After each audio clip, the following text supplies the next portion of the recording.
امام زمانہ کی سلامتی کے لیے ایک دفعہ صلوات بھیج دیں۔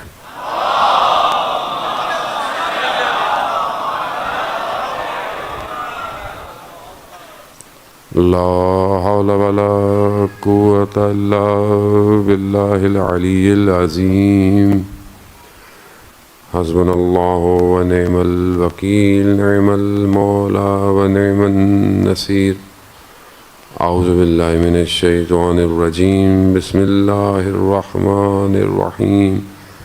الحمد للہ الذی یؤمن وینجی الصالحین ویجزع المستکبرین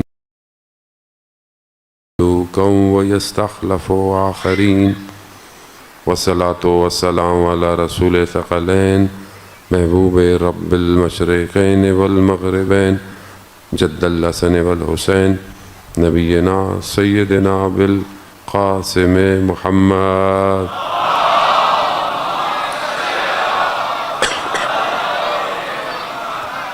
وعلی آلہ الطیبین الطاہرین المعصومین، لا سیما بقیت اللہ فی الارضین، روحی وارواحنا لتراب مقدم الفدا، ولعنۃ اللہ علی اعدائهم اجمعین۔ بسم اللہ الرحمن الرحیم۔ رب اشرح لی صدری ویسر لی امری واحلل عقدۃ من لسانی یفقہوا قولی، اما بعد فقد قال اللہ تبارک و تعالی فی کتاب الحکیم والقرآن المجید، وما خلقت الجن والانس الا لیعبدون۔ صلوات بھیج امام علیہ۔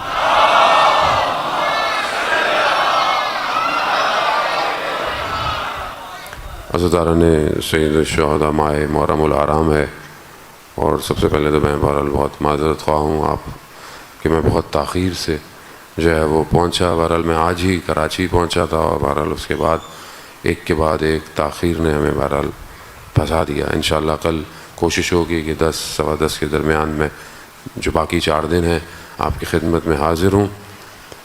عزیزان محترم، حدیث ہے رسول خدا حضرت محمد مصطفیٰ صلی اللہ علیہ وسلم،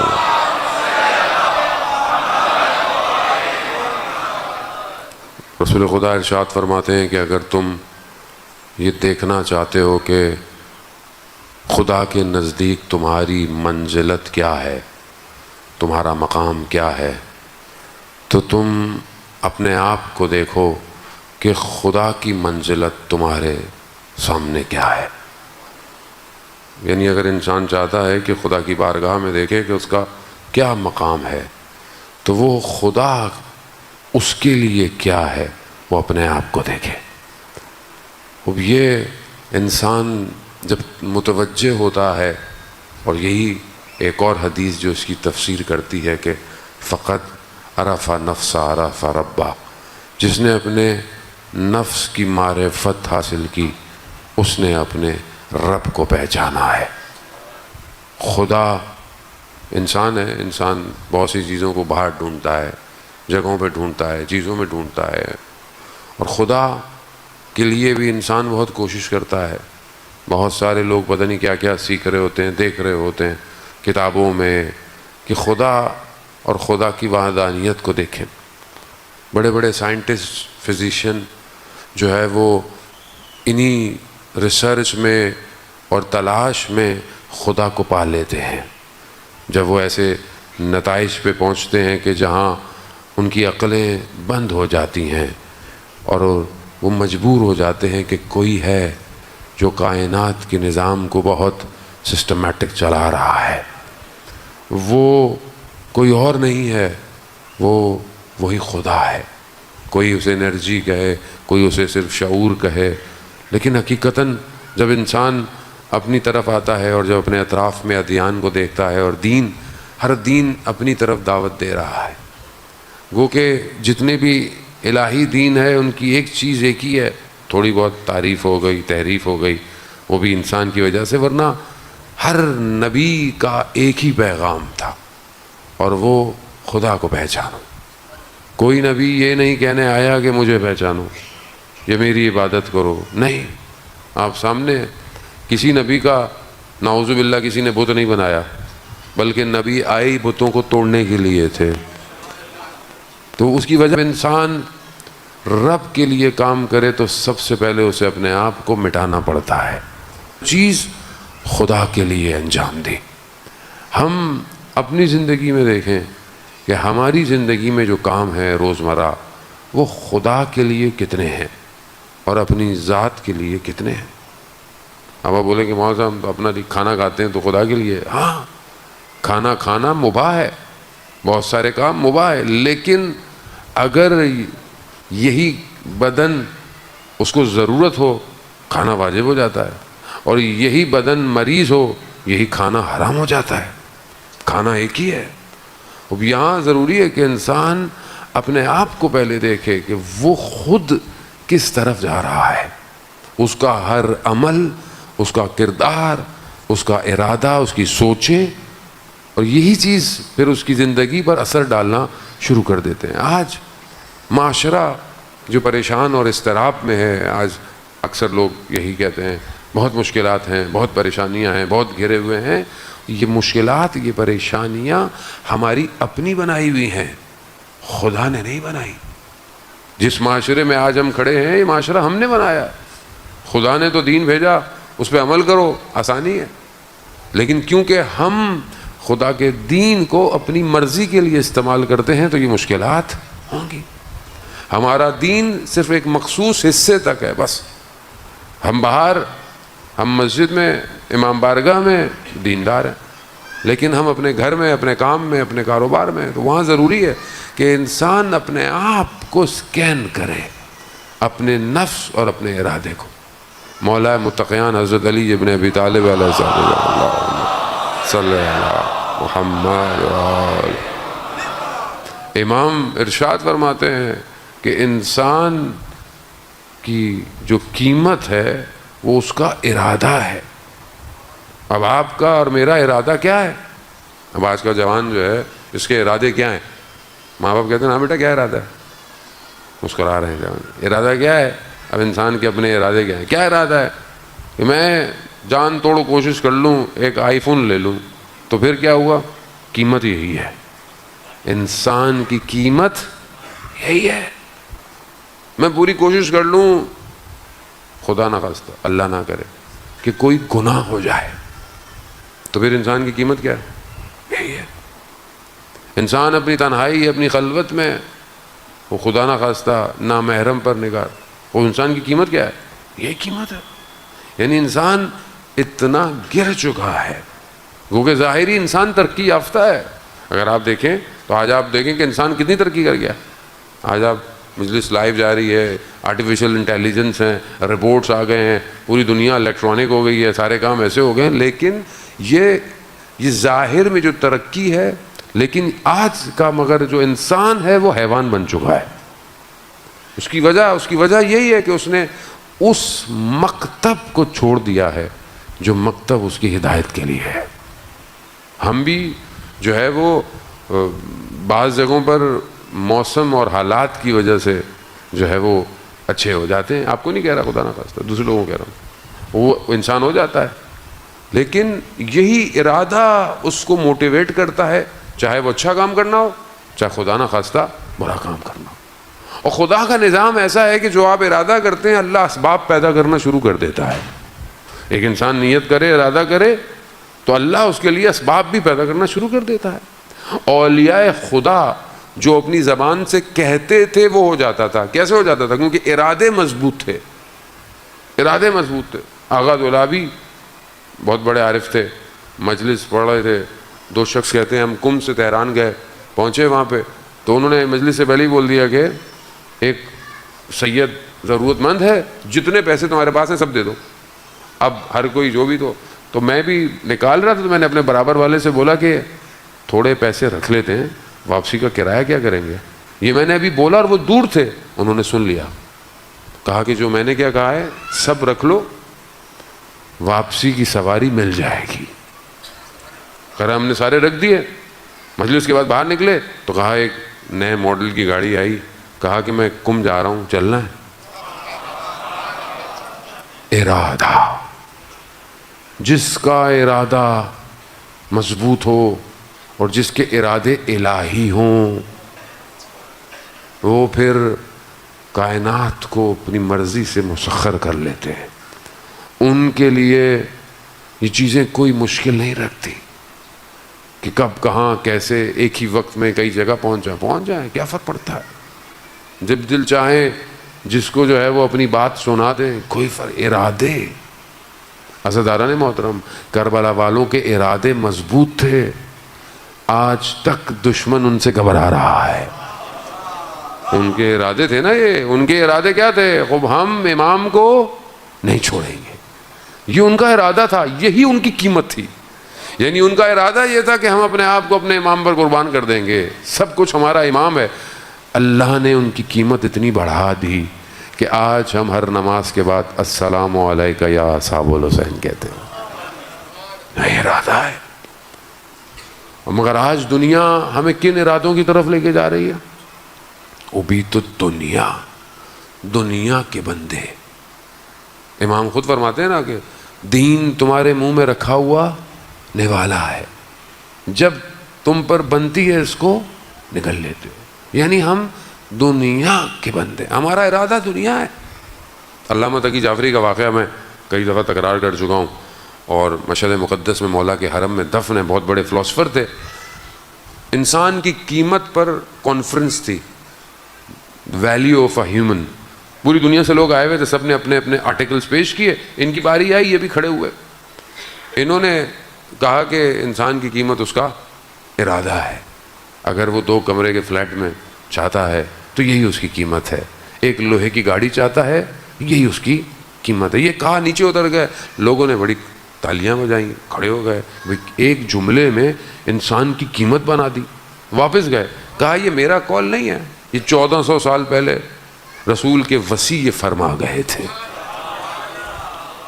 اب یہی چیز ہے عزاداران موت. اگر آج کا جوان یہ چاہتا ہے کہ وہ اپنے وقت کے امام کا سپاہی بنے، اگر چاہتا ہے، اگر اس کا ارادہ ہے، تو یہ اس کی قیمت ہے.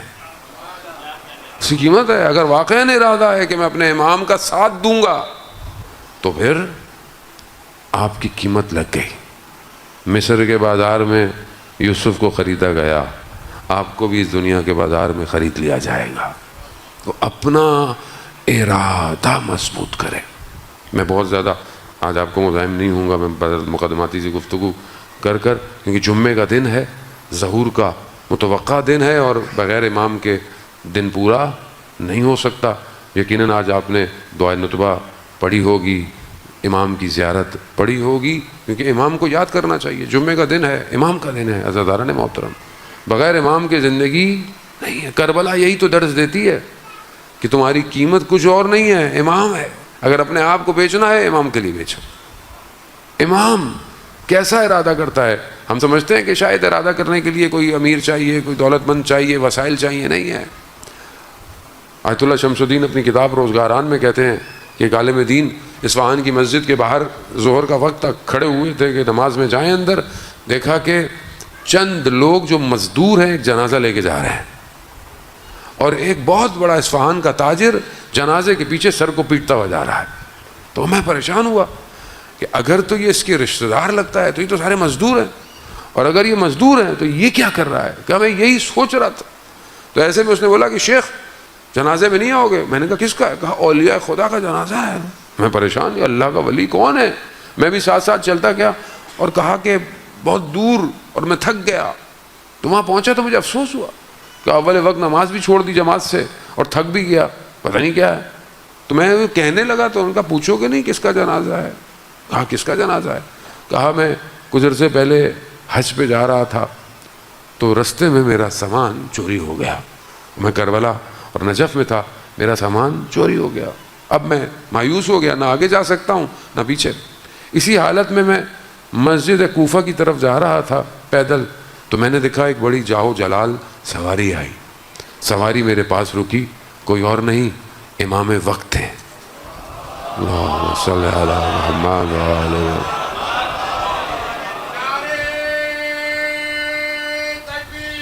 اللہ اکبر یا رسول اللہ.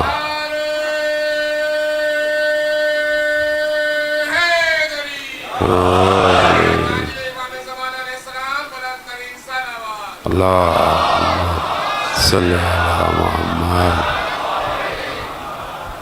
تو امام نے اسے کہا کہ کیوں تھکے تھکے لگ رہے ہو, کیا ہو گیا, پریشانی ہے؟ کہا بس مولا وہ سفر کی تھکاوٹ ہے. کہا نہیں کوئی اور وجہ ہے. ہاں مولا سامان چوری ہو گیا ہے, میں اب حج پہ کیسے جاؤں. تو امام نے ایک آواز دی, ہالو. جیسے ہی بولا تو دیکھا ایک شخص نمودار ہوا. اس تاجر نے دیکھا یہ تو ہمارے اصفہان کے بازار کا وہ شخص ہے جو سامان اٹھاتا ہے, یہ کدھر سے آ گیا. لیکن یہ اصلا سوچ نہیں سکتا تھا کہ وہ کہاں. تو امام نے کہا کہ اس کا سامان جو کھو گیا ہے وہ اس کو لا کے دو اور اسے حج پہ لے کے جاؤ. کہا یہ کہا اور امام کی سواری چلی گئی. اس نے مجھے کہا کل فلانی جگہ آ جانا. میں وہاں پہنچا, اس نے مجھے بکسا دیا, میں نے کھولا تو کہا تمہارا سامان پورا ہے. میں نے دیکھا سارا سامان تھا اس کے اندر. کہا میں تمہیں حج پہ لے کے جاتا ہوں, اس کو کسی کو سنبھال کے دو حج پہ. اب کہتا ہے میرے اندر جرت نہیں تھی, ہیبت اتنی تھی کہ میں اس سے پوچھتا کہ تم کون ہو. وہی ہو لگتے تو وہ. تو میں خاموش رہا. مجھے مکہ لے گیا اور کہا کہ جاؤ حج کرو, اور کوئی تمہارے جاننے والے پوچھیں تو بولو میں شارٹ رستے سے دوسرے رستے سے آیا, واپس آئیے آ جانا, واپس لے جاؤں گا.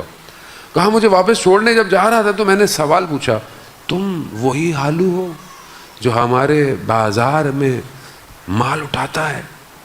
کہا ہاں میں وہی ہوں, مگر خبردار کسی کو بتانا نہیں. ارادہ مضبوط ہو, امیر غریب سے فرق نہیں پڑتا, ایک مزدور امام کا سپاہی بن جاتا ہے. وہ یہ ارادے کمزور ہیں. وہ یہی کہتا ہے کہ وہ جب میں حج کر کے آیا لوگ ملنے آئے, یہ بھی ملنے آیا, میں کھڑا ہوا, اس نے منع کیا کھڑے نہیں ہونا, ویسے ہی احترام کرو جیسے پہلے کرتے تھے. اور پھر اس نے مجھے کہا کہ میں چند دن بعد مر جاؤں گا, میرے کمرے میں میرا کفن اور کچھ پیسے ہیں, استعمال کرنا.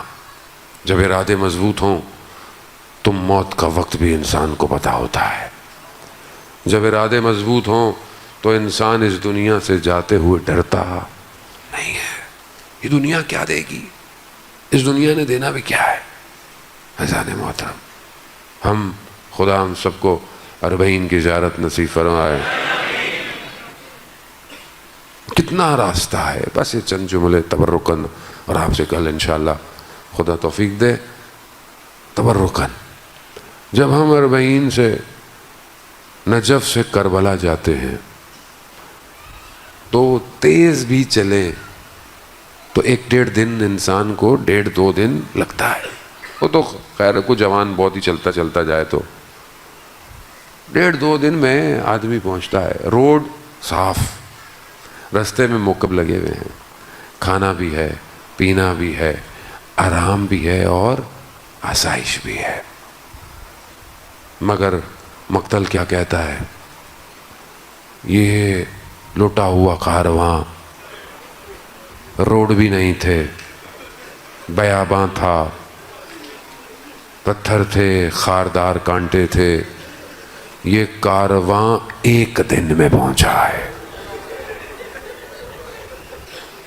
1 دن میں سوچ سکتے ہیں, گھوڑوں پہ اونٹوں پہ کجاوے نہیں تھے, تیز تیز دوڑاتے جاتے تھے, اور ساری بیبیاں اونٹوں پہ سوار نہیں تھیں. اللہ اکبر. ہاتھوں میں رسیاں تھیں, اور نہ جانے بعض کہتے ہیں کہ ایک رسی میں کتنے لوگ بندھے ہوئے تھے. خدا آپ کو اس کا اجر دے. بہرحال یہ ایام اسارت کے ایام ہیں. آپ نے بڑی عزاداری کی کراچی والے. آپ یقین کریں, میں ابھی پنجاب میں تھا, پوری دنیا میں سے لوگ, ہم بھی جاتے رہتے ہیں, پیغام آتے رہتے ہیں, مجلس ہے. آپ یقین کریں پوری دنیا ترستی ہے کراچی کی عزاداری کو. کراچی والے جو امام حسین کی عزا مناتے ہیں کوئی نہیں مناتا. بہت آپ نے عزاداری کی, خدا اس کو قبول کرے. خدا آپ کو کوئی غم نہ دے سوائے غم حسین کے. بس عزاداران محترم, رستے میں کئی ایسے مقام آئے جہاں بی بی زینب نے بھائی کے سر کو دیکھا. کوفہ پہنچنے میں بہت تیزی سے بس چند جملے کا کر رہا ہوں. کئی مقامات آئے, بھائی کے سر کو دیکھا, اور کچھ مقام پہ بہن نے بھائی کو مخاطب کیا کہ بھائی اگر مجھ سے بات نہیں کر سکتے تو اس چھوٹی سی بچی سے بات کر لو. اللہ اکبر. جانتے ہیں نا کس طرح واپس کربلا لے جاؤں, آپ کی آہو بکا خدا آپ کو اس کا اجر دے. واپس کربلا چلتے ہیں, روز عاشور ہے, امام ودا ہو چکے ہیں, سواری چل رہی ہے, سواری چل نہیں پا رہی. کیا امام نے دیکھا ایک بچی ہے لپٹی ہوئی ہے. کیوں لپٹی ہوئی ہے؟ بابا جو گیا واپس نہیں آیا.